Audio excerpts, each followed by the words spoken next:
Bom, eu quero agradecer inicialmente o convite que me foi dirigido para poder proferir esta aula. Quer dizer, trata-se de uma aula, não é uma palestra nem uma conferência, e eu realmente não prometo a vocês que ela será refrescante, mas eu espero pelo menos que ela não seja cansativa. Já vou ficar satisfeita com isso. Eu, quando fui convidada, e o título que foi dado a essa aula, Perspectiva Histórico-Crítica da Justiça do Trabalho, eu pensei bastante e cheguei à conclusão que, efetivamente, o que se tratava, para mim, de mais interessante para falar para vocês, era justamente pensar a questão da justiça do trabalho e fazer isso, do ponto de vista de uma perspectiva histórica, envolve claramente, e a meu juízo, inquestionavelmente, trabalhar com a questão das relações de trabalho no Brasil em perspectiva histórica. Portanto, colocar a relação entre direitos do trabalho, direitos centrais, e isso centrais para nós, para a sociedade brasileira, portanto, isso tem uma razão histórica, centrais na construção do processo de cidadania. Essa aula, ela está basicamente orientada por esse texto, que tem o mesmo título, Cidadania e Direitos do Trabalho, que eu trouxe aqui para mostrar para vocês, não para fazer propaganda, por favor, mas como é um texto curto, sintético, ele pode ser interessante. É uma coleção chamada Descobrindo o Brasil, da Zahar, que tem esse objetivo, sem prejuízo da densidade acadêmica do texto, ser alguma coisa bastante clara e sintética. Um historiador, em princípio, deve ser uma pessoa que sabe contar história. Então, eu vou começar contando uma história. No ano 2000, eu estava em Washington fazendo um trabalho e eu tive o prazer de conhecer uma senhora. Nessa altura, quando eu lhe perguntei a idade, ela, entre um orgulho e uma certa descrição comum às mulheres, me disse que tinha 90 anos, ela nasceu em 1910. Era a Dona Sultana Levi. Dona Sultana Levi era uma paraense de Belém. E, para meu prazer, eu descobri que ela havia sido uma das primeiras funcionárias ou servidoras da Justiça do Trabalho no Brasil.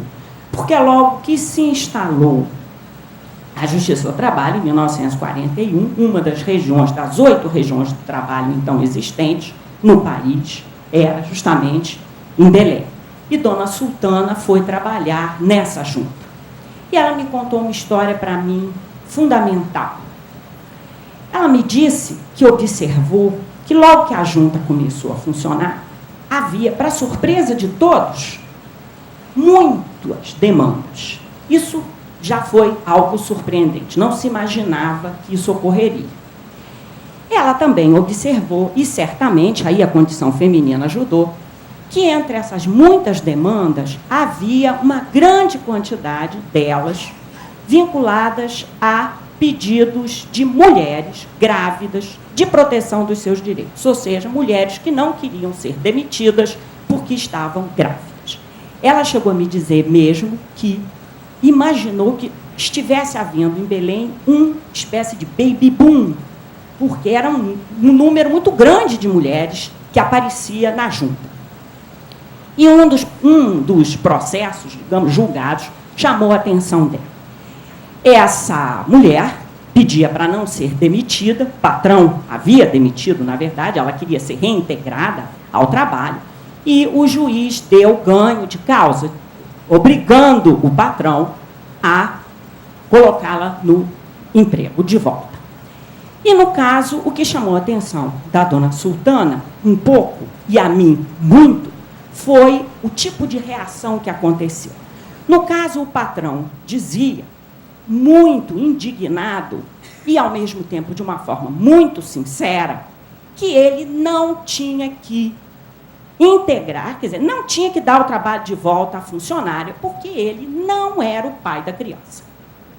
Isso evidenciava alguma coisa que todo mundo já sabia nos anos 40, aliás, já sabia desde a década de 10, desde inícios do século XX, como eram comuns os abusos, né, que patrões praticavam em relação aos seus empregados, que não eram empregados nessa época, eram as operárias, eram as artesãs, enfim, que trabalhavam em pequenas manufaturas ou mesmo nas primeiras fábricas, né, do início da industrialização no país.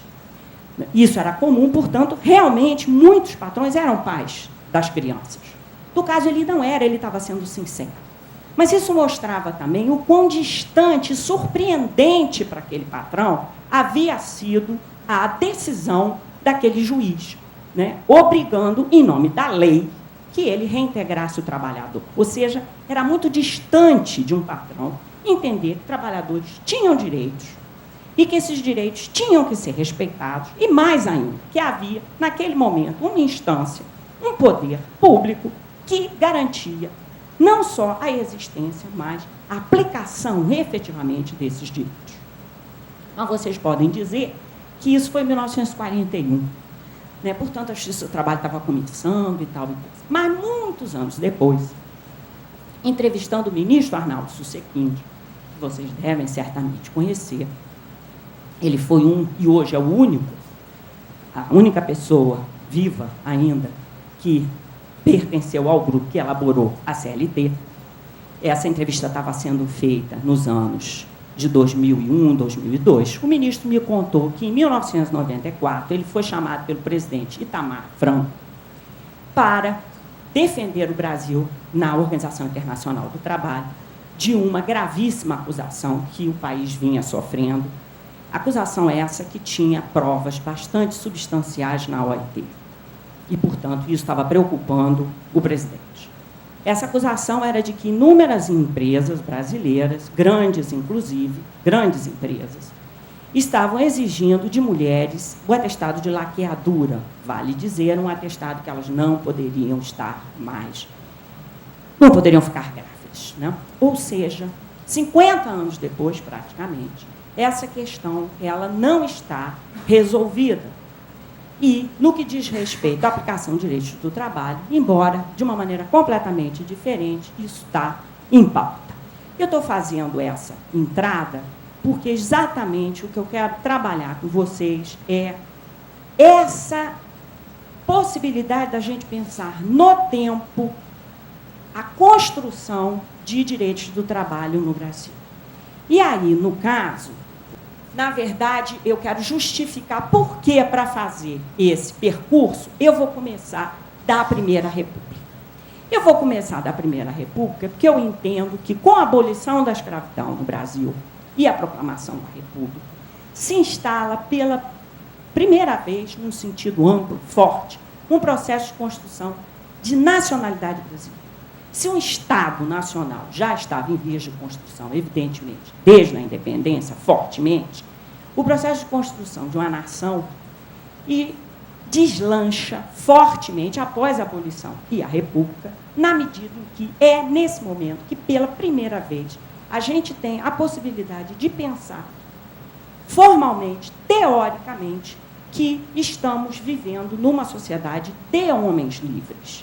Não é sem outra razão que só após a República foi possível ter nesse país, né, elaborar um Código Civil, que é de 16, muitas vezes já tentado, ou seja, já havia esforços conhecidos, estudados e reconhecidos de elaboração de um Código Civil, que não se realizava, e não se realizava não porque houvesse escravos no Brasil, mas principalmente porque o trânsito entre a condição escrava e a condição livre, ou seja, escravos livres que eram reescravizados, por exemplo, entre outros, não vou entrar nessas questões mais específicas, impedia que um Código Civil tivesse uma formatação. Portanto, embora se possa considerar que muitos foram os problemas de integração desses homens livres aos direitos então existentes e que fundamentalmente eram direitos civis e políticos, pela primeira vez no Brasil existia a possibilidade real de se pensar uma nação, de se pensar a questão da construção de direitos e, portanto, de se pensar a cidadania numa ampla chave. No caso, particularmente, numa chave que releria a questão de direitos civis e políticos, tanto que se fez um Código Civil, mas que principalmente traria também como uma expansão, vamos dizer, do campo do direito, a postulação dos direitos sociais, com destaque nesses direitos sociais, os do trabalho. É claro que também a questão da educação é uma questão chave a partir daí. Já era, torna-se mais importante ainda com a República, né? Mas a questão dos direitos sociais, a questão dos direitos do trabalho também se torna uma questão chave. E aí o primeiro ponto que eu quero chamar a atenção é que é ininteligível, do ponto de vista de uma perspectiva histórica, a gente pensar o processo de construção de cidadania e de construção de cidadania, incluindo direitos sociais e de direitos do trabalho, sem a gente entender a importância, o peso mesmo, vamos dizer assim, de um passado escravista, de um passado de 4 séculos, né, de um sistema que atravessava a sociedade brasileira como um todo, atravessava a sociedade como um todo no sentido geográfico, porque, diferente dos Estados Unidos, por exemplo, a escravidão não existiu no Brasil numa região, ela existiu em todo o país, e atravessava socialmente, porque ela era praticada por indivíduos e grupos de várias extrações, vamos dizer, de vários níveis sociais. É sabido pelos estudos modernos de escravidão que escravos, ex-escravos, tinham escravos, por exemplo. Então, era alguma coisa que perpassa geograficamente e perpassa socialmente vários estratos. E eu estou falando isso para a gente entender o quanto é importante essa matriz escravista de construção de relação de trabalho, né? Porque essa é uma matriz de construção de relações sociais fundada em relações de trabalho fortemente. E o peso disso no que diz respeito a conotar o trabalho como um indicador social negativo e como um indicador social político de ausência de direitos, de ausência de cidadania. Embora os estudos modernos também mostrem que havia todo um processo de negociações pelos quais, e pelo costume, escravos tinham possibilidade de ter direitos no sentido de uso da terra, no sentido de alguns deslocamentos, etc. Mas, de qualquer forma, isso não elimina o ponto que eu estou querendo fazer com vocês, que é de que qualquer processo no Brasil de construção de uma identidade de trabalhador, uma identidade positiva de trabalhador, e, portanto, que se funde numa valoração positiva do ato de trabalhar, e mais ainda, que construa o ato de trabalhar como um valor que permita acesso a direitos, né, que funde acesso a direitos, que funde uma condição capaz de garantir algum tipo de direito, é alguma coisa extremamente difícil. É um trabalho árduo, digamos assim, porque esse trabalho enfrenta um passado, né, portanto, um passado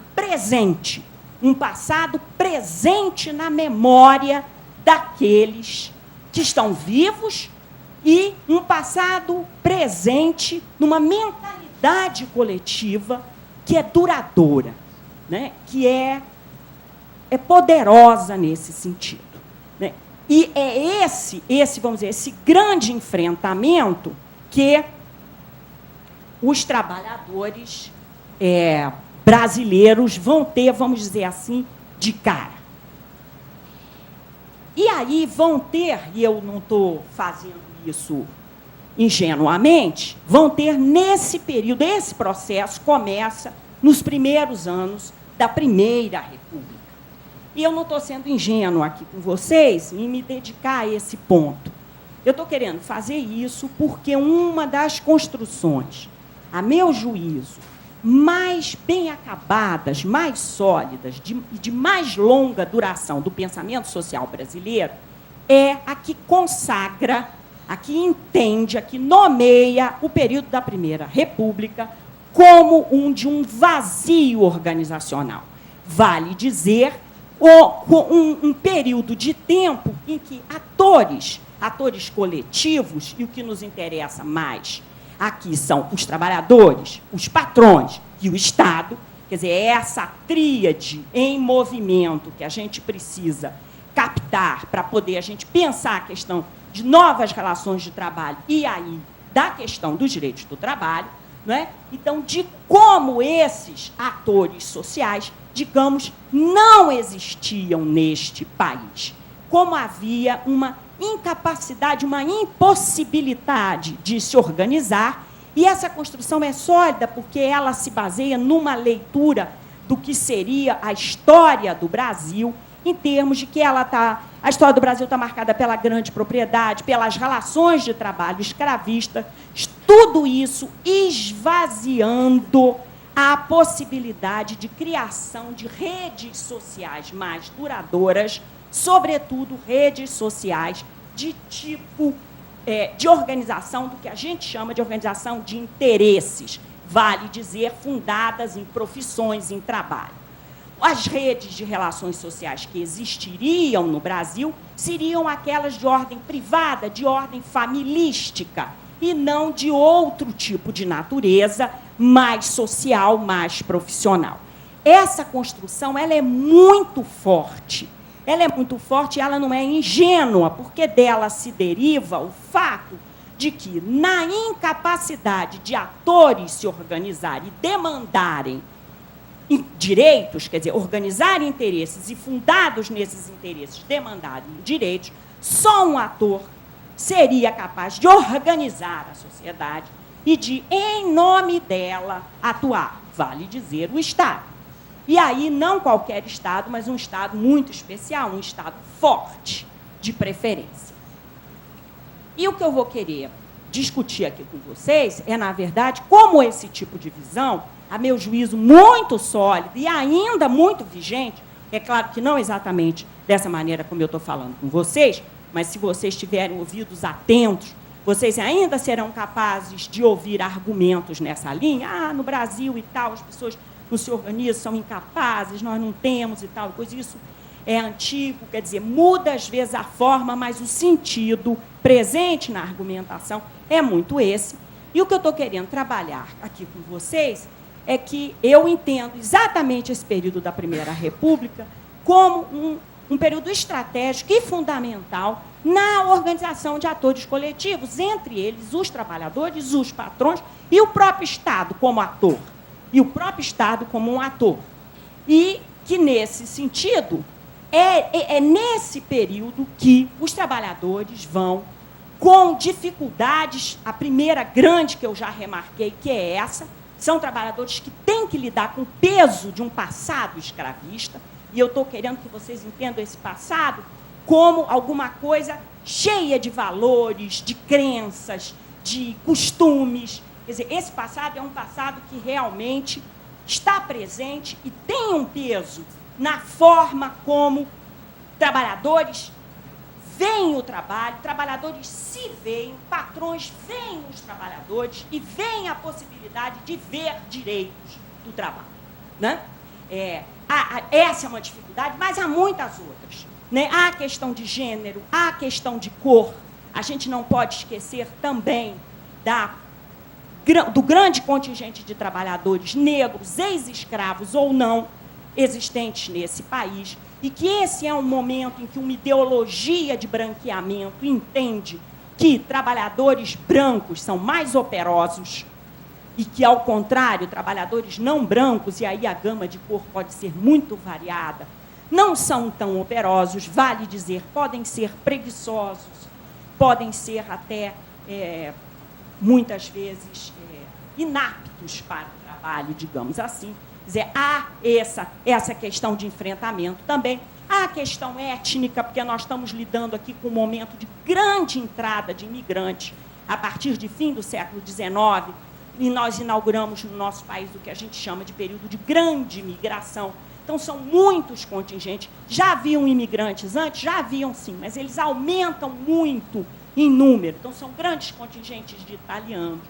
Depois, futuramente, virão japoneses. Enfim, há uma questão étnica importante, né? E é exatamente com essa diversidade e com esse passado que os trabalhadores têm que lidar para se constituir como trabalhador. E eu estou querendo dizer com isso, se constituir com uma imagem positiva, simbolicamente, e se constituir organizacionalmente. Construir, portanto, formas associativas capazes de expressar seus interesses e, ao mesmo tempo, expressar a sua própria identidade. Essas associações, elas têm uma dimensão organizacional, mas elas também têm uma dimensão simbólica, né? Elas exprimem um certo valor que está sendo atribuído ao trabalho e ao trabalhador. Esse é um momento difícil, portanto, complexo, lento, cheio de lutas, lutas que muitas vezes não são bem-sucedidas do ponto de vista objetivo, mas onde se trata de construir um vocabulário, se trata de construir símbolos, enfim, o que eu estou ali chamando de uma área de igualdade, quer dizer, conformando um certo espaço capaz de identificar o que seria um trabalhador e identificar o que seria o trabalho como matriz de valor numa sociedade e, portanto, como base capaz de sustentar demandas. Demandas por direitos e demandas por direitos do trabalho, especialmente. Portanto, esse é um momento chave para mim, para a gente pensar a constituição de atores e desses atores especialmente. No caso, os trabalhadores, além de lutarem em termos de diversidade, como eu já nomeei, de gênero, de cor, de etnia, eles também têm que construir as suas associações com uma diversidade do ponto de vista ideológico, ou seja, construir uma identidade de trabalhador significa perguntar que identidade de trabalhador também se deseja construir. E aí não havia uma única resposta para essa pergunta, como geralmente não há uma única resposta para uma questão que a gente postula. É aquele negócio que, na Alice no País das Maravilhas, se diz: a saída depende sempre do lugar aonde a gente quer chegar. Então, geralmente, não há uma única saída, né? Depende do lugar onde a gente quer chegar. E, nesse sentido, nem sempre o lugar que socialistas, anarquistas, comunistas queriam chegar era o mesmo. E, portanto, a competição entre o que falar sobre quem é o trabalhador, que tipos de interesses o trabalhador demandaria, está igualmente sobre esse tipo de disputas. Disputas que envolvem correntes políticas, ideológicas, no interior dos próprios trabalhadores. Mas, de qualquer forma, mesmo considerando essa disputa, e essa disputa muitas vezes não era assim tranquilinha, não, era meio forte, muitas vezes, né? Do interior do movimento. Quem lideraria, quem tinha a hegemonia, quem tinha a voz para falar em nome dos trabalhadores. Mas, apesar dessa diversidade, o que a gente pode observar durante todo o período da Primeira República é que ele é um momento onde claramente emergem demandas sistemáticas, recorrentes e muito claras em relação a alguns direitos, quer dizer, demandas que estão sendo entendidas como direitos de trabalho, né? De trabalho, nesse sentido. E aí elas são, bom, primeiro, claramente, evidentemente, demandas que envolvem salário, na medida em que esses salários oscilam, podiam muitas vezes ser pagos ou não, né? Mesmo havendo ajustes verbais ou mesmo não verbais, por escrito mesmo, de que o nome salário, inclusive, não é propriamente muito adequado. Eu estou usando uma categoria ampla, porque se podia fazer pagamento por dia, podia se fazer pagamento por peça, e pagamento por peça não é salário. Remuneração, digamos assim. Até vou mudar depois aquela palavra, que eu já não gostei. Mas, enfim, as formas de remuneração, valor, seu cumprimento efetivo, né? E, para além disso, uma demanda básica, obviamente, porque muitas vezes não cumprida, ou seja, era acertado o trabalho, ele era feito, mas o pagamento não se efetuava. Isso absolutamente não era incomum, né? Havia um elenco, quer dizer, durante esse período, se constituía um elenco de demandas muito claro. A primeira delas é a questão do horário de trabalho, que entra em pauta. Quer dizer, havia pessoas que trabalhavam 10 horas, 12 horas, 14 horas. Sábado, domingo, sem ter... E havia pessoas que trabalhavam sem absolutamente ter a menor ideia, e muitas, de qual era o horário. Ou seja, elas entravam, mas não sabiam a hora que iam sair, né? Portanto, não havia isso. Então, a questão do horário é muito clara e ela começa a ser postulada e a ser debatida nesse momento. Igualmente, a questão de trabalho de mulheres e de menores. E a questão do trabalho de mulheres, não casualmente, a questão fundamental é simplesmente essa mesma que o ministro Arnaldo Susequim, de 1994, está enfrentando, que é a questão as mulheres têm filhos. Isso é uma coisa realmente insuperável. As mulheres têm filhos. E, portanto, elas ficam grávidas. E isso é um problema. Né? Isso é um problema para o mercado de trabalho. Né? Nesse momento, isso é um problema sério. Né? Ou seja, a necessidade que mulheres não perdessem o emprego, a necessidade que mulheres grávidas tivessem proteção para um certo afastamento antes de ter criança.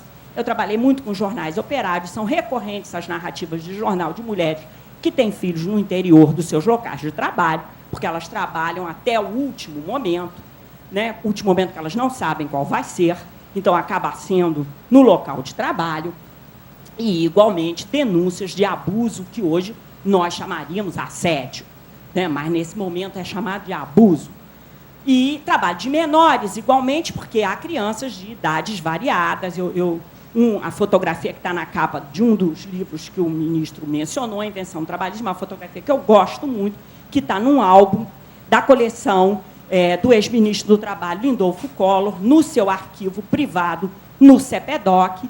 É um álbum de uma companhia têxtil, onde uma das belíssimas fotografias de uma fábrica têxtil é de um conjunto de crianças. Isso já na década de 30, portanto, aqui nós estamos falando inícios do século XX ainda, década de 10. A questão do trabalho do menores, qual é a idade mínima para o trabalho, que tipo de trabalho o menor vai fazer? São contínuos os relatos de crianças que se acidentam, como são contínuos os relatos de adultos que também se acidentam, e, portanto, a questão dos acidentes de trabalho é fundamental igualmente. Né? Então, essa é uma pauta que está colocada inclusive pelos anarquistas. Né? Quer dizer, o que fundamentalmente está sendo escolhido naquele momento como prioridade, como questão no mundo do trabalho, e para o qual seria preciso uma intervenção e uma regulamentação. E esse é um período em que há respostas em termos de regulamentação também. Elas são precárias, você vai dizer, a professora está chamando tanta atenção para isso, elas são precárias? São. Elas são desobedecidas? São. Mas o que eu quero dizer a vocês é que elas existem. E como vocês são magistrados, no mínimo eu espero que vocês concordem comigo que existir uma lei não é algo banal. Né? Que uma coisa é a gente tratar de uma realidade sem lei, outra coisa é a gente tratar de uma demanda, de uma realidade com lei.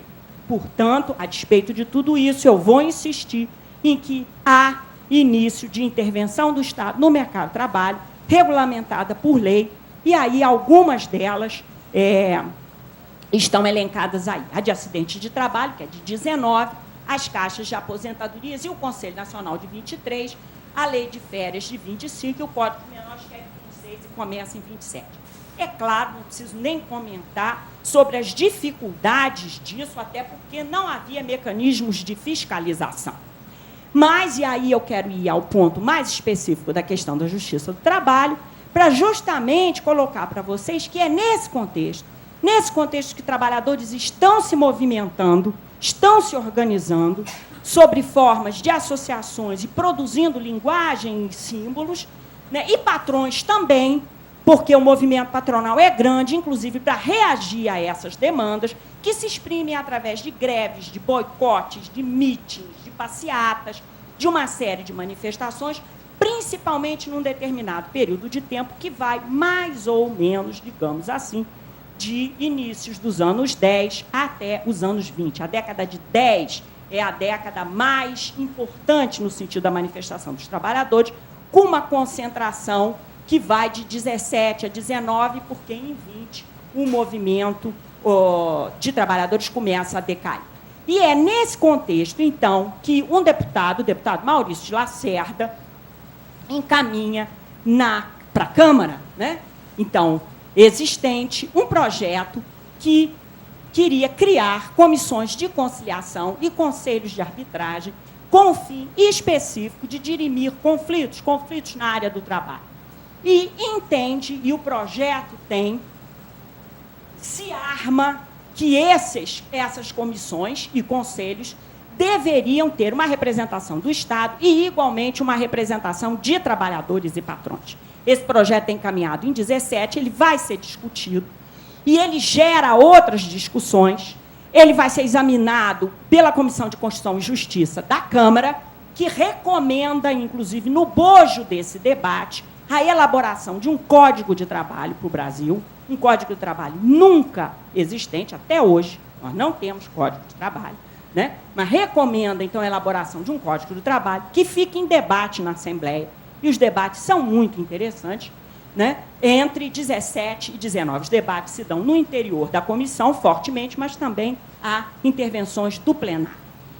Esse projeto, ele, na verdade, não é bem sucedido, mas eu quero chamar a atenção para vocês que é também de 19 a Lei de Acidentes de Trabalho e que é também de 19 a realização do Tratado de Versalhes, do qual o Brasil é signatário e é um grande marco no sentido de apontar uma tendência internacional de intervenção do Estado no mercado de trabalho, né? O direito do trabalho tem isso, né? Ele é um direito que, ele nasce, vamos dizer, com essa vinculação em termos de comprometimentos internacionais e, no caso, o Brasil é signatário do Tratado de Versalhes. Portanto, é também nesse contexto que, abandonando-se, na verdade, os projetos iniciais que recebem adendos, são reformados, o processo legislativo é sempre esse, e será, é próprio, né? E é assim mesmo, né? Que se elabora um projeto de criação de um Departamento Nacional do Trabalho, e esse projeto, sim, esse projeto ele é debatido na Câmara e no Senado, e ele é aprovado na Câmara e no Senado, mas ele nunca é implementado. Mas ele é um projeto muito interessante, para a gente poder entender que esse departamento ele está sendo pensado já para se transformar num ministério, e ele está sendo pensado com amplo escopo, porque o departamento deveria ter poderes para realizar estudos, o departamento tinha poderes para fiscalizar a aplicação de leis, e aí já vão começar a existir algumas leis, e, principalmente, o departamento teria poderes para dirimir conflitos. E isso é fatal para o projeto de departamento, porque o patronato se mobiliza e veta, né, atua na Comissão de Constituição e Justiça e praticamente não consegue impedir a aprovação, mas, na prática, consegue impedir a implementação desse departamento. O que vai acabar acontecendo é que só em 23, né, que, vejam, não é casual, é também o ano de criação das caixas e logo depois do Código de Trabalho de Menores, né, quer dizer, a década de 20, ela produz esse tipo de inflexão, é criado um Conselho Nacional do Trabalho. Mas ele é criado em 23, subordinado ao Ministério da Agricultura, Indústria e Comércio, mas ele é criado sem competência de arbitrar conflitos. E é, de certa forma, esse limite que é a possibilidade do Conselho ser implementado. Um Conselho que também deveria ter representações de patrões e empregados e trabalhadores, e eu estou chamando a atenção para vocês sobre esse aspecto, para vocês perceberem como a questão de produzir projetos de órgãos com poderes de fiscalização e de arbitragem de conflitos de trabalho contém, muitas vezes, a representação de trabalhadores e de patrões, e isso fora de um marco de Estado corporativo. Nós não estamos falando aqui de um Estado pós-30, nós estamos falando num período anterior. Então, evidentemente, essa primeira república é uma república liberal, inclusive excludente, né, com pouca capacidade de incorporar novos atores, tanto no campo do exercício da política, como, inclusive, no campo dos direitos sociais, dos direitos civis. Nós temos problemas até hoje, né? Mas, como no caso dessa Primeira República, nós já temos esse tipo de característica na montagem proposta desse tipo de órgãos. Bom, o empresariado resiste fortemente a essas demandas e a resistência do empresariado se dá em nome do que, na época, se chama liberdade do trabalho. A liberdade do mercado de trabalho, a capacidade que os patrões advogam de gerenciarem os seus negócios. E aí eu quero também fazer um ponto para chamar a atenção de vocês para o seguinte aspecto. Se essa legislação, ela, efetivamente, como muitos analistas apontam, e eu concordo, se essa legislação ela é muito pouco praticada, não há meios de fiscalização por parte do Estado, e há imensa e extrema desobediência, mesmo assim, é esse o ponto que eu quero fazer, ela não deve ser subestimada. Ela não deve ser subestimada porque ela sinaliza, ela aponta para a existência e a possibilidade de um poder, que é o poder público, que é o poder que se exprime através da lei, né, regular esse tipo de relação de trabalho. E aí eu queria fazer não um paralelo, mas queria remeter vocês a uma outra lei que também sofre esse mesmo tipo de objeções, que é a Lei do Ventre Livre.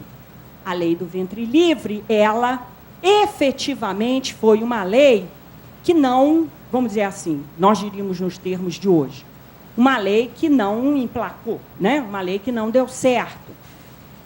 Agora, a Lei do Ventre Livre, ela foi uma lei absolutamente crucial no processo de abolição da escravidão no Brasil, porque ela apontou para os proprietários de escravos que havia um poder, além deles, capaz de interferir nas relações entre o proprietário de escravo e o escravo. Ou seja, que o escravo tinha um direito reconhecido pelo Estado, que era o de fazer o seu pecúlio e de que, com o seu pecúlio, comprar a sua liberdade. E que, querendo ou não querendo, o proprietário de escravo tinha que aceitar isso. O que eu estou querendo apontar com isso? Eu estou querendo apontar que, muitas vezes, ainda que a legislação não tenha meios de ser fiscalizada e ela efetivamente não seja cumprida, né? Isso é verdade para a lei do ventre livre, a chamada lei do ventre livre, e isso é verdade para muita da legislação do pré-30 e até do pós-30 também, e é verdade porque é muito difícil aplicar a legislação, todo mundo sabe, né? A legislação do trabalho é muito difícil, esse país é muito grande, é muito diversificado, e tem lugares muito profundos, e as resistências patronais não são pequenas e não continuam pequenas, em vários aspectos. Eu não estou me referindo especificamente a ninguém, estou falando num sentido geral, né? Mas esse tipo de intervenção estatal, ela aponta para a existência de um poder que excede uma relação. E isso foi verdade no caso da escravidão, das relações de trabalho escravista, e isto é verdade também aqui no caso das relações de trabalho livre. Portanto, no fim dos anos 20, e é isso que eu queria chamar a atenção finalmente, a gente tem no Brasil, ou bem ou mal, uma certa estrutura para tratar de questões de trabalho, que são representadas pelo Conselho Nacional do Trabalho que tinham seu congênero, que era o Conselho Superior de Comércio e Indústria. Eu quero também mostrar que a gente vai ter alguma coisa de par em par. Mas que esse Conselho Nacional do Trabalho, já em 28, após a reforma constitucional de 26, ele volta a ter a competência para dirimir conflitos previstas no antigo Departamento Nacional do Trabalho, suprimidas no inicial Conselho Nacional e devolvidas a ele já no fim da década de 20. Eu não estou querendo dizer que ele fosse efetivamente capaz de fazer, por causa disso, uma intervenção muito grande. Mas eu estou querendo chamar a atenção que isso vai ocorrer. Portanto, a gente não tem que se surpreender que nas plataformas políticas, inclusive presidenciais, sobretudo de fim dos anos 20, a questão social aparecesse. E ela não aparecia como um caso de polícia, não. Ela aparecia como uma questão política mesmo, embora a gente escute ad nauseam que a questão social era apenas um caso de polícia. Né? Eu não vou fazer isso, não, porque senão não vai dar tempo. Eu vou continuar. De qualquer forma, a ideia de que a Primeira República é de um vazio organizacional, que o que se fez não teve importância, e muitas vezes há livros que trabalham com o processo de construção da cidadania no Brasil, que fazem uma coisa que eu acho muito interessante, e eu convido vocês a observar, que é pular a Primeira República. Né? Quer dizer, não tem Primeira República. Começa em... E que fazer isso é, efetivamente, eu diria, muito do agrado dos ideólogos do pós-30, que se esforçaram, e eu diria com bastante sucesso, porque até hoje eu encontro livros escritos assim, e por acadêmicos, né, irrespeitáveis, né, que exatamente estabelecem os anos 30 como um marco zero para esse processo. E o que eu estou, então, querendo dizer a vocês, que eu acho que a gente ganha muito mais não fazendo isso, né? Ganha muito mais para pensar a questão da cidadania, dos direitos do trabalho e as próprias concepções de órgãos, né, que deveriam dirimir conflitos do mercado de trabalho, quando a gente atenta para a Primeira República e, portanto, quando a gente atenta para o diálogo necessário que o pós-30 tem que fazer com o passado desta Primeira República. E ele faz esse diálogo de uma forma interessante. Ele, de certa forma, ele obscurece esse passado. Não que eu queira dizer com isso que 1930 não seja um marco fundamental. É um marco fundamental porque, a partir daí, a intervenção do Estado ganha uma força, ganha um escopo, ganha características diferentes, né, e muito mais presentes. E faz isso até porque essa intervenção no mercado de trabalho, ela está associada a uma concepção de Estado intervencionista maior, né, que tem toda a cobertura, digamos assim, de um processo internacional de crítica ao liberalismo. Então, a partir dos anos 20, a gente tem, nacional e internacionalmente, a construção de um conjunto de propostas de boa sociedade e, portanto, de Estado, que estão fundadas em marcas antiliberais, ou seja, que vão criticar todas as instituições e práticas marcadas pelo liberalismo, tais sejam formação de partidos políticos, voto, existência de câmaras representativas, como Câmara dos Deputados, Senados, etc., e tal e coisa, conotando essas práticas e essas instituições como onerosas, corruptas e ineficientes. Então, era melhor ficar sem elas do que com elas. E, nesse sentido, um Estado centralizado, forte, com uma ideologia nacionalista e autoritária, ganha espaço no Brasil, mas não só no Brasil. O Brasil não é a ilha de Pago-Pago, né? Então, a gente, de original mesmo, talvez só Jabuticaba. O resto, a gente tem conotações e tem interrelações muito grandes com o mundo. Então, isso está acontecendo aqui e isso está acontecendo em muitos outros países da América do Sul, da Europa, inclusive também. É nesse contexto, portanto, que A criação do Ministério do Trabalho, Indústria e Comércio marca essa presença do Estado, essa nova presença. Esse ministério é chamado de um Ministério da Revolução, portanto, ele seria uma face visível das transformações que o novo regime queria dar ao país, e esse Ministério do Trabalho vai implementar um conjunto de estudos, de propostas legislativas que vão ganhar muito fôlego, e vão ganhar muito fôlego exatamente nesse período que está aqui, de 32 a 37, sobretudo a partir de 32, no Ministério, na gestão do ministro Salgado Filho. Eu não vou entrar nesses detalhes, já são quase 11h30, vocês têm que almoçar. Bom, mas eu vou passar rapidamente. Esse período, portanto, é um período anterior ao Estado Novo, é isso que eu quero demarcar.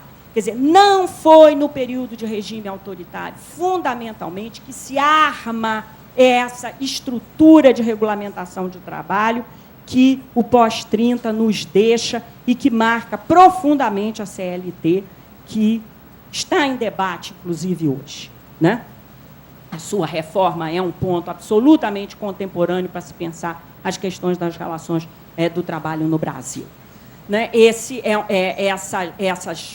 Essas iniciativas elas são anteriores, né? Depois de 37, a gente vai ver que acontecem coisas importantes, mas que a maior parte delas aconteceu antes.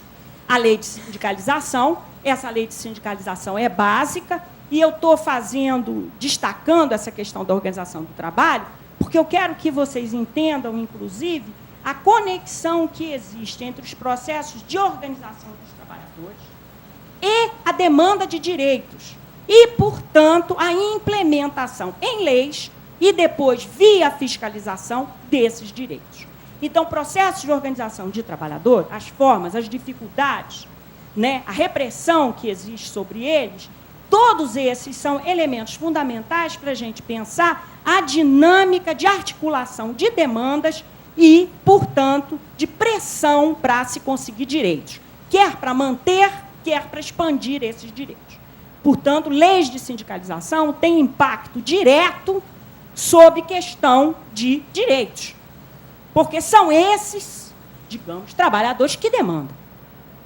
Portanto, as possibilidades deles atuarem organizacionalmente é fundamental. Da sua força, né, da sua área de liberdade de atuação, depende, muitas vezes, uma maior ou uma menor pressão e, portanto, uma capacidade de ação no sistema político maior.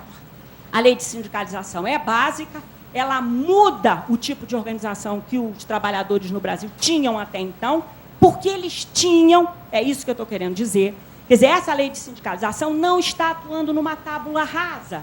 Os trabalhadores no Brasil se organizavam, sim, se organizavam em resistência, em ligas, em uniões e até em sindicatos, que geralmente era coisa de anarquista ou de comunista, mas existiam também.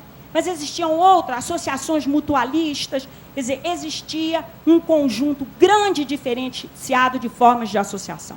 E essa lei de sindicalização, ela vai exatamente atuar sobre essas formas, impedindo essas formas de organização e estabelecendo um sindicato com determinadas características. Um único sindicato por ramo de produção, assim é chamado, eu estou usando a linguagem agora, né, o vocabulário é uma dimensão importante nesse caso, né, e esse sindicato deveria ser único porque ele deveria expressar os interesses, e os interesses corporativos, vale dizer, profissionais e não políticos ou ideológicos, religiosos, fossem quais fossem. Portanto, esse tipo de organização de trabalho é uma organização estrito senso de interesse, ela não deve deslizar para questões políticas de forma alguma, e ela tem que ser única exatamente porque ela é reconhecida pelo Estado.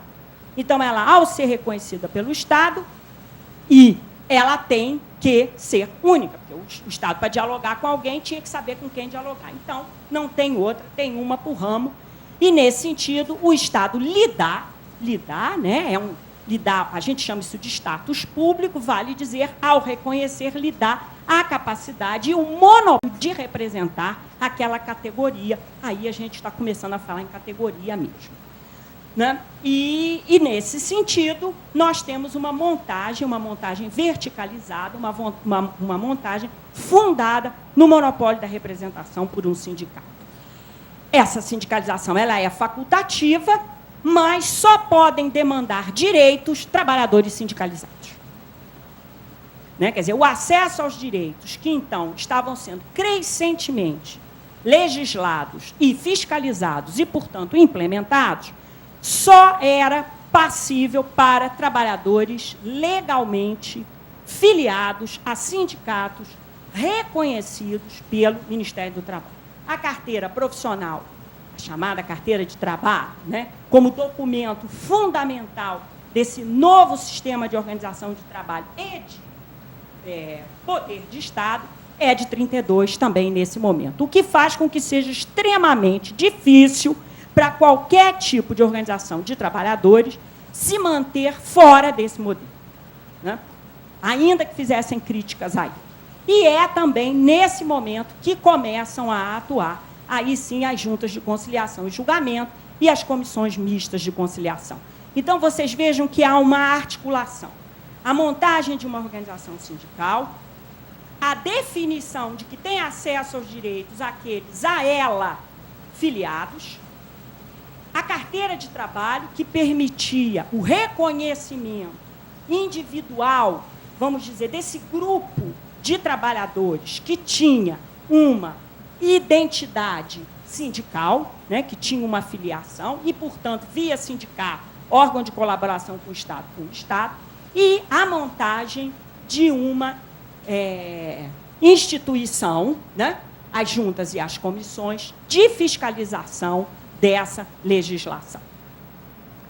Bom, também é nesse momento que se cria um outro elemento fundamental dessa montagem, sindicalização a partir da justiça, a questão da identificação do trabalhador e a criação dos institutos de aposentadorias e pressões, ou seja, a regulamentação dos direitos daqueles que trabalham e a regulamentação dos direitos daqueles que deixaram o mercado de trabalho, mas têm impacto sobre ele.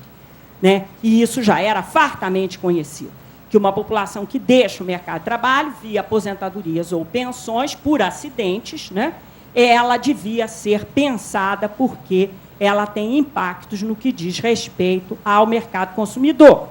Isso não era nenhuma novidade nesse momento. Portanto, aí, juntamente, as caixas de aposentadoria já existiam, mas elas vão conviver com os institutos de aposentadorias e pensões, e em outros termos, e esses é que vão crescer cada vez mais, abarcando mais trabalhadores. Bom, essa intervenção, nesse momento, ela sofre resistências, ela sofria e ela continua sofrendo. Por parte do patronato, ela sofre muitas resistências, porque, ao ver do patronato toda essa legislação, era uma legislação que fazia com que o Estado favorecesse os trabalhadores, basicamente. E, portanto, isso é visto inicialmente com muita desconfiança. É feito, o Estado pós-30 faz um trabalho importante e bem-sucedido, em parte, pelo menos, não completamente, mas o que é bem-sucedido de forma completa? É muito difícil, né?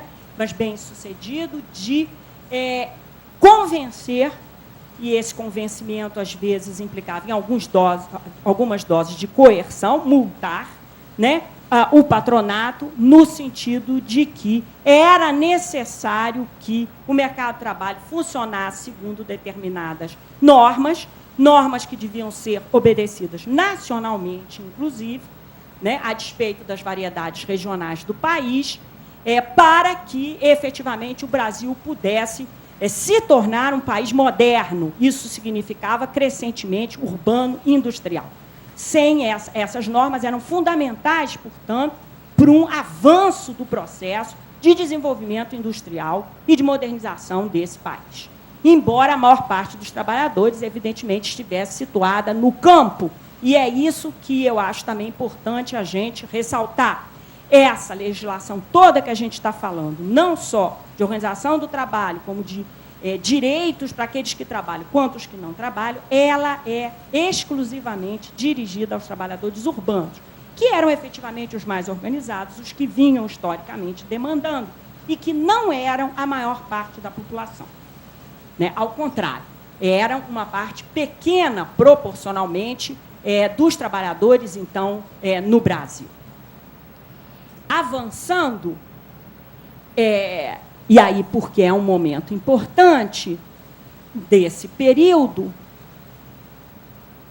a gente tem que pensar que o período do pré-37 é um período muito diferenciado internamente. Ele tem um momento que é do governo provisório, que é um governo revolucionário, vale dizer, centralizador e autoritário, até 33, quando são feitas as eleições para uma Assembleia Nacional Constituinte, e inicia-se um processo de elaboração de uma Constituição, que é a Constituição de 1934, que é uma Constituição com características muito inovadoras, e uma Constituição sobre a qual muito se fala, ela é complexa, enfim. Mas, de qualquer forma, o ponto aí é que é essa Constituição que muda algumas características do sistema, então, organizado, mas é essa Constituição que cria a Justiça do Trabalho.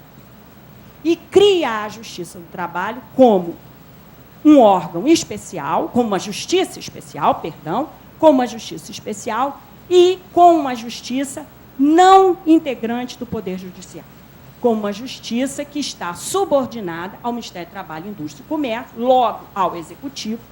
Da mesma forma, eu entendo, da mesma forma que a gente pensar a legislação do trabalho dirigida apenas aos trabalhadores urbanos, dá bem a dimensão dos seus limites, mas também das suas possibilidades, ou seja, das demandas e das resistências, das relações de força, né, que os atores têm naquele momento. A questão da justiça do trabalho, a forma como ela é instituída constitucionalmente, também nos permite pensar isso. E mesmo assim que eu estou querendo dizer o seguinte, como um órgão do Executivo, o que não necessariamente deve ser entendido por vocês como alguma coisa limitadora de sua ação nesse momento. Tá? Não necessariamente isso significaria essa característica. É claro que essa característica, ao longo do tempo, vai sendo relida e reinterpretada, e a ela vão sendo atribuídos sentidos, né? Porque é o presente que atribui sentidos ao passado.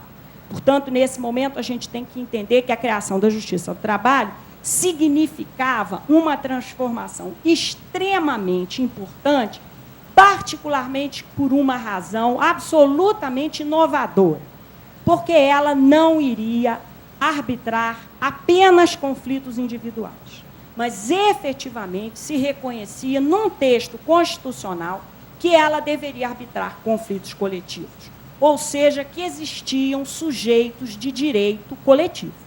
E isso é uma grande polêmica na época, uma polêmica que vai ser traduzida por um debate jurídico importantíssimo na época, que vai envolver o consultor do Ministério do Trabalho, Oliveira Viana, e vai envolver um grande professor e jurista, e também parlamentar, Valdemar Ferreira. Aliás, ele atuava fortemente nas comissões da Câmara nesse sentido, e esse debate é um debate que questiona exatamente a possibilidade da existência da Justiça do Trabalho em função dela atuar em relação a sujeitos coletivos, ou seja, de efetivamente ela reconhecer um direito que não é individual, um direito que é social. O que já colocava como um dos pontos mais polêmicos a questão do poder que essa justiça tinha de produzir normas que excedessem uma específica relação e que fossem normas que compreendessem todo um conjunto de indivíduos, ou seja, uma polêmica especificamente que se dava em relação à questão de como se deveria entender, dimensionar o poder normativo da Justiça do Trabalho. Né? Quer dizer, essa é uma questão polêmica. Já aí. Bom, os debates são acirrados, como eu já disse, e eles acabam interrompidos pelo golpe de 37. Quer dizer, a Justiça do Trabalho ela é criada em 34, ela fica em discussão, mas ela, ou seja, ela não é efetivamente colocada em existência. Mas as juntas estão continuando a funcionar, viu, gente? Quer dizer, a Justiça do Trabalho, como uma grande montagem, é que não. Mas o golpe vem, o golpe de 37 vem, abre-se o Estado Novo, e com ele a Constituição de 37, que não é uma Constituição debatida em nenhum tipo de parlamento, ela é uma Constituição outorgada, né, pelo poder, no caso, ditatorial, e a Constituição de 37 reafirma a existência da Justiça do Trabalho, mas que só em 39, através de um decreto-lei, ela vai ter o seu desenho mais efetivado para, então, se iniciar todo um processo de preparação para a sua efetiva existência. Isso envolve transformações no Conselho Nacional do Trabalho, que é dividido em duas câmaras, uma só para a Justiça do Trabalho e outra só para a Previdência Social, e, finalmente, toda uma articulação, no caso, com toda uma montagem também de procuradores, né, de procuradores do trabalho, que vão atuar nos estados, preparando o estabelecimento, então, das regiões trabalhistas, das 8 regiões trabalhistas, que começam a funcionar todas juntas no Brasil inteiro, no dia 1º de maio de 1941. Nada disso casual, evidentemente, num dia do trabalho, né? E o dia do trabalho, nesse período, é um dia de festas, e é um dia de festa oficial, onde o presidente da República discursa para os trabalhadores e apresenta, geralmente, para eles, uma nova lei, uma nova, vamos dizer assim, medida importante do regime em relação aos trabalhadores. Mais uma vez, volto ao ponto que eu tenho sistematicamente tentado demarcar aqui com vocês. Eram poucas as regiões? Eram. Eram poucas as juntas? Eram. Não estou falando para hoje, não, né? Estou falando já na época. Tá? Eram poucas? Eram sim. Eram poucas. Elas, inclusive, vão continuar sendo poucas durante muito tempo.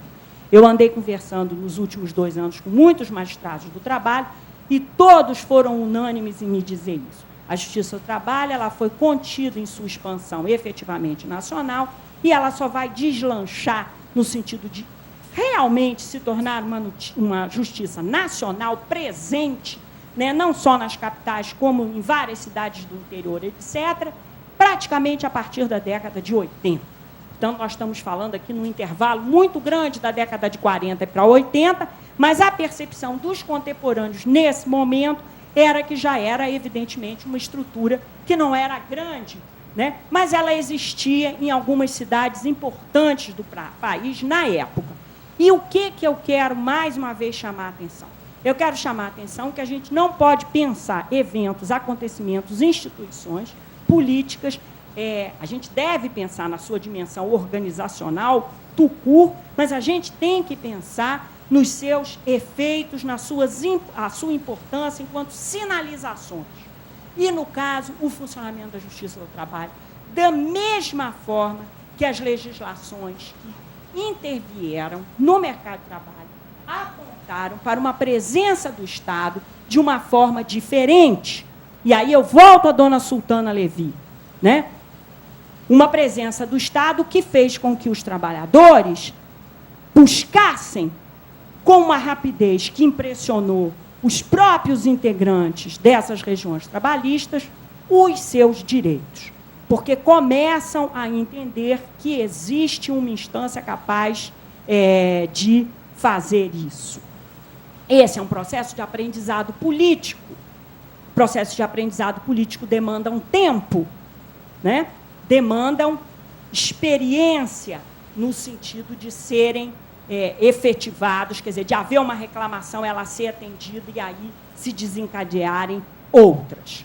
Mas, de qualquer forma, o que eu quero chamar a atenção, portanto, é para a importância expressiva da existência da Justiça do Trabalho nesse marco de ações de um Estado pós-30, junto com a questão das organizações, das associações de trabalhadores e com a implementação dos IAPs, da área previdenciária.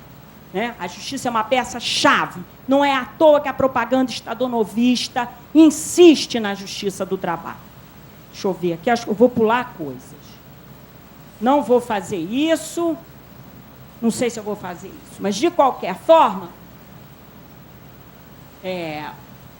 ainda no Estado Novo, eu estou chamando a atenção para a justiça do trabalho, mas eu quero chamar a atenção ainda para alguns pontos que têm a ver com isso.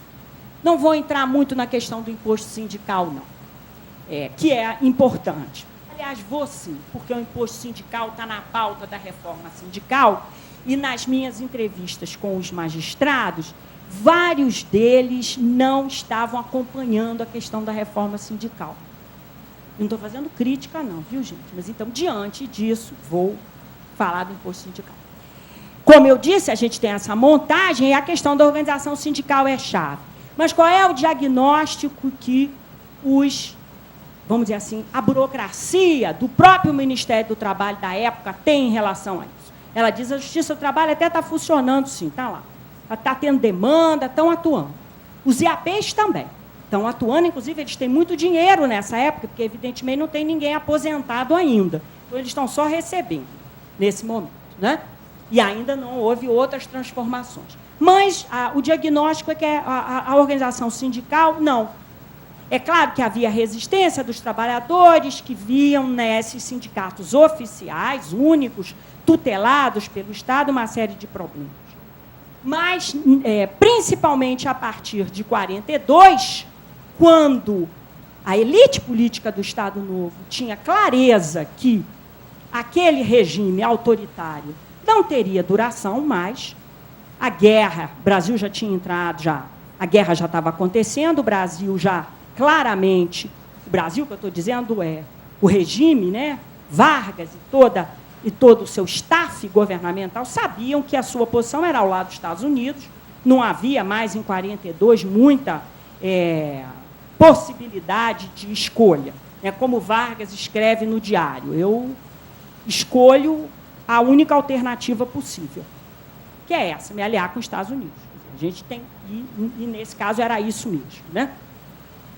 E para isso era preciso preparar. Quer dizer, a gente está vivendo um processo de transição do autoritarismo. Assim como a gente viveu um processo de transição do autoritarismo a partir do governo Geisel, a gente aqui no Estado Novo também vai viver um processo de transição do autoritarismo conduzido pelas elites políticas que estão no poder.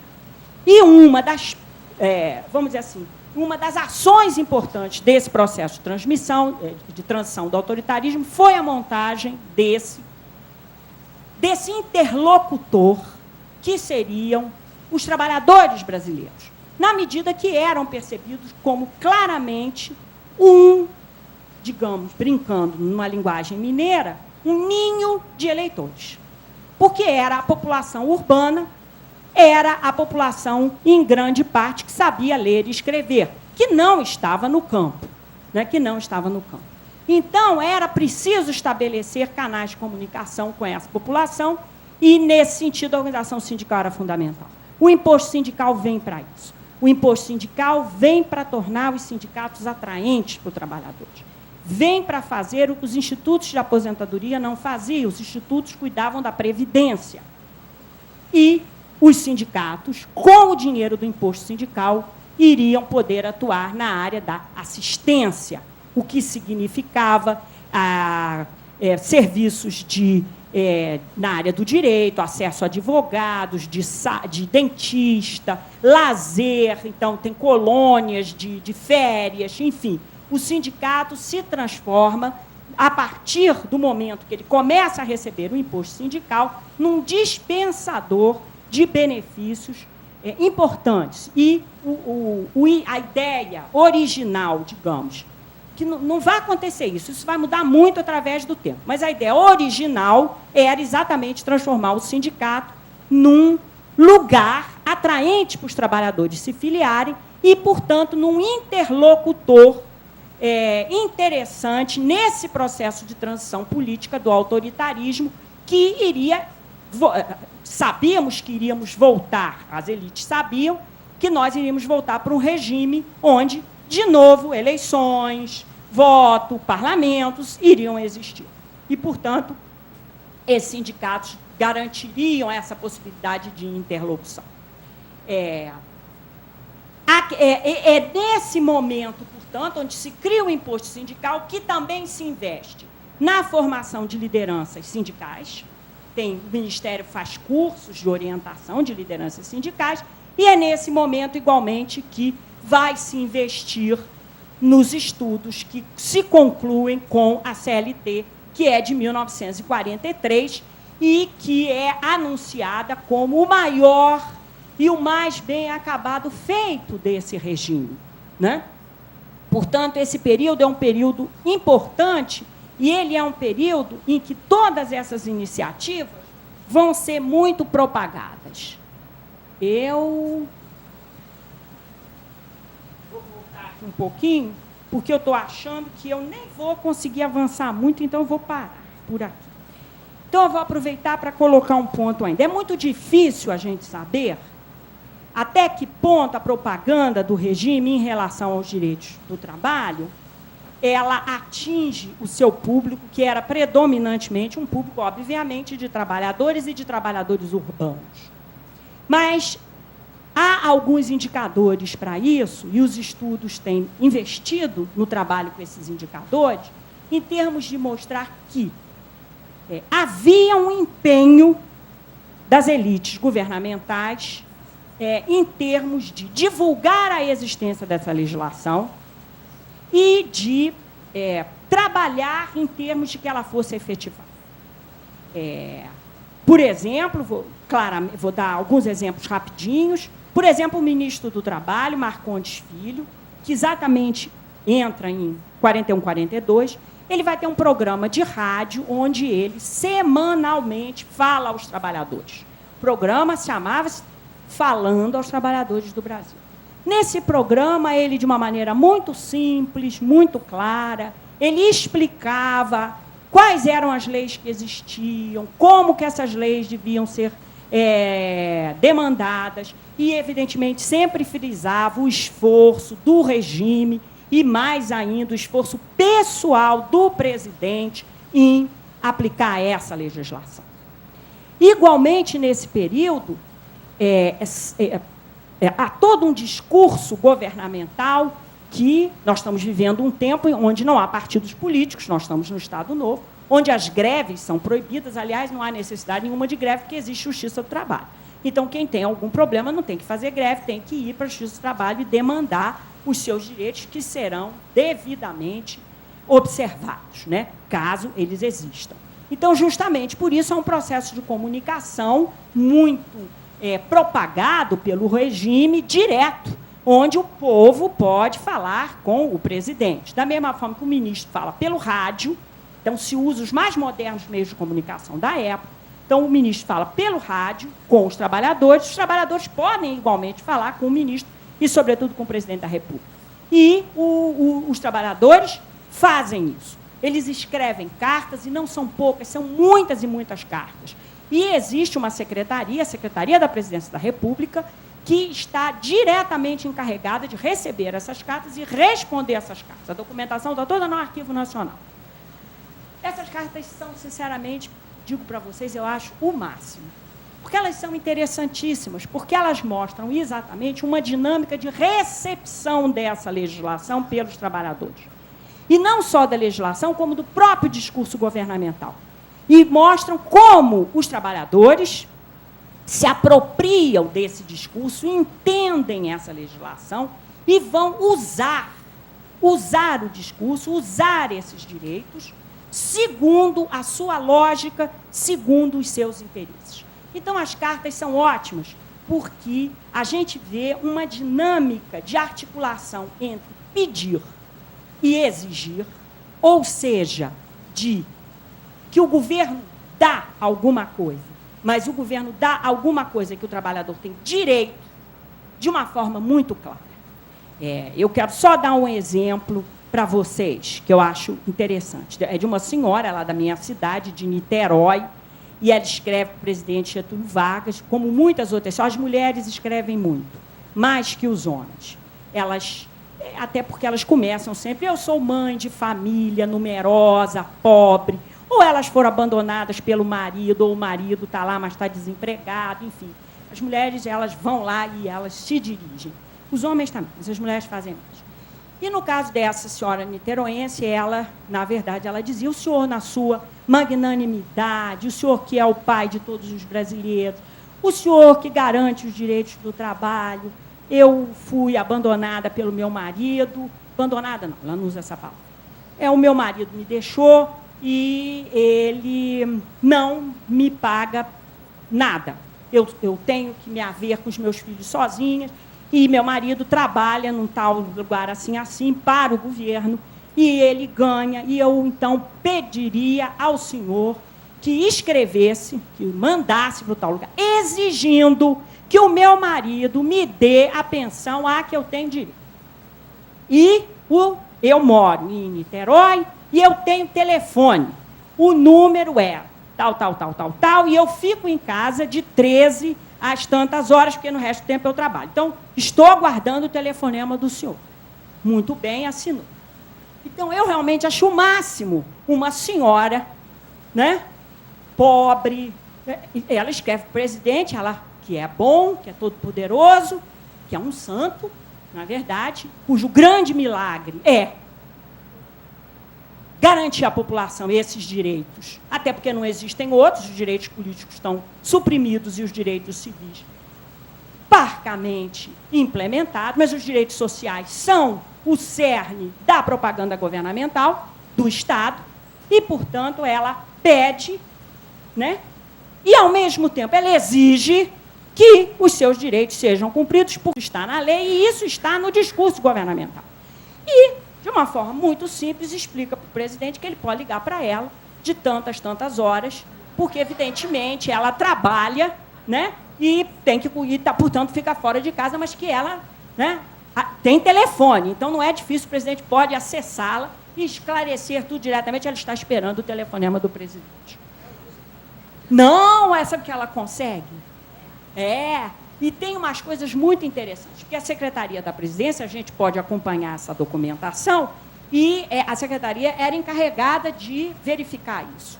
Então, por exemplo, é conferido que o marido dela, de fato, tem esse trabalho e é dada a ordem que a pensão seja paga. Se o marido fez isso e por quanto tempo fez, eu realmente não sei. Mas é claro que há casos em que isso não acontece. Vou contar um outro, porque eu não vou continuar. Mas esse eu acho muito bom, que é uma senhora mineira. Não, um senhor mineiro. Um senhor mineiro escreve para o presidente da República dizendo que a mulher dele tinha escrito para o Getúlio e tinha dito que tinha feito um concurso, ela era uma pessoa concursada, tinha feito um concurso para escola tal da cidade, que eu não me lembro, lá de Minas, passou como professora, mas, infelizmente, os concursos no Brasil não eram respeitados, apesar de se dizer que eram. Então, apesar dela ser classificada, o prefeito não a havia nomeado. Mas já escreveu para o presidente e foi nomeado. Então, diante deste fato, que o presidente atendeu a mulher dele, ele escrevia para o presidente também, porque ele queria pedir ao presidente também que ele fosse ocupar um lugar de instrutor, não sei o que, não sei onde. Esse recebeu uma resposta que eu acho interessante, da secretaria, que dizia o seguinte: faça como sua mulher, faça concurso. Sabe, então você recebia. E eu uma vez fui na casa de um senhor fazer uma entrevista e encontrei um telegrama da Secretaria da Presidência da República devidamente emoldurado na parede, que era uma resposta a uma carta dessa, aliás, negativa. Telegrama, hein? Mas só de estar assinado Getúlio Vargas, né, estava lá emoldurado como prova do respeito do presidente. Ou seja, eu volto à questão da dimensão simbólica. O que está se construindo é um processo de relação que tem uma dimensão material, objetiva, que é do atendimento efetivo a direitos. Mas há uma dimensão expressiva, simbólica, de reconhecimento da interlocução. E essa dimensão, ela excede ao fato da demanda ser ou não atendida. É claro que se ela for, é melhor. Né? E eu não vou continuar, mas eu vou encerrar demarcando esse ponto que eu acho que é uma das características importantes do processo de construção de cidadania no Brasil e da gente entender a dinâmica entre direitos políticos, civis e sociais. Quer dizer, o fato da centralidade que os direitos sociais ocupam na construção de uma ideia de cidadania no Brasil não é aleatória. Ela tem a ver com o processo histórico de construção de cidadania, onde os direitos sociais foram apresentados e, dentro deles, especialmente os direitos do trabalho, como uma peça fundamental. Para o bem ou para o mal, ou talvez para o bem e para o mal, essa é uma característica do processo de construção da democracia do Brasil, que demarca a questão do acesso a direitos e, portanto, demarca igualmente a identidade da instituição que cuida desse tipo de direito, que são vocês aí. E eu espero que continuem sendo por muito tempo. Então, eu vou encerrar pontualmente ao meio-dia para todos terem o almoço. E fico devendo, na verdade. A aula iria continuar, mas eu paro.